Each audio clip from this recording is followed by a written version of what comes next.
So the topic of the day is blaspheming the Holy Spirit, and I've just warned you about the letters of Paul and Jesus Christ in Jeremiah 23. So the Gospels, the letters of Paul, and Jeremiah 23. Now, if somebody claims that they've spoken to God or the Holy Spirit, right? Be wary of making fun of them or accusing them of false prophecy or false teachers or false witnessing. Be wary of doing that. I know that, you could accidentally, inherently blaspheme the Holy Spirit by saying they're liars, right?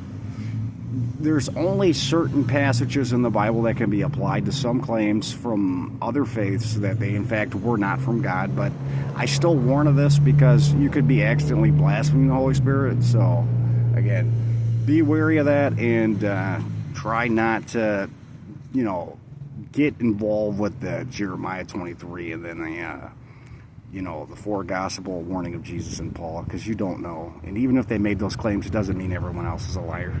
So if you mock them, you could very well be blaspheming the Holy Spirit. And again, that's an unpardonable sin. So just be wary in the content that you release online when in fact calling someone a liar can in fact be offending the Holy Spirit and be an unpardonable sin according to what Jesus Christ claimed.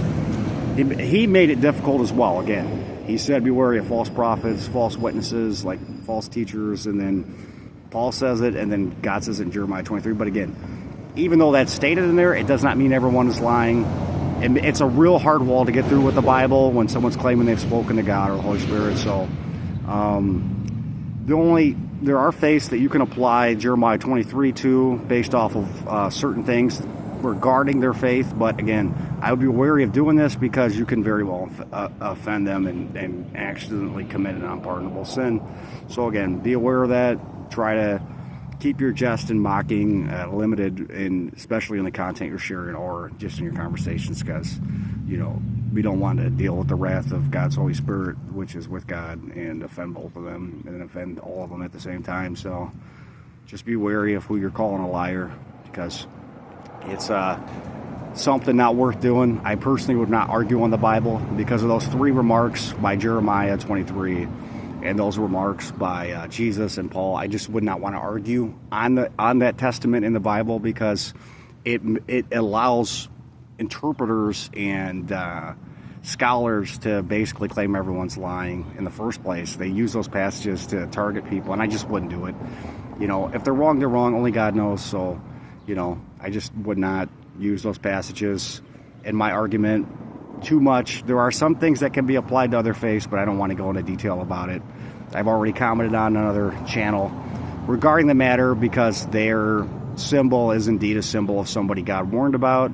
I'm not being rude to their faith, but some of the stuff in their faith does not agree with the protection promises of the actual Bible. So again, I think they're wholeheartedly in their faith trying to serve the same deity, but at the same time, the passage is clear and it can be applied to, again, I don't want to go into detail, but anyways, Jeremiah 23. So have a good day, and I'll see you later. Hopefully I can get a video of the Holy Spirit if I find a way to get out alone, and he decides to let me get a video of him. I had a chance to get a video of him and God, but I chose not to because I didn't want to be rude.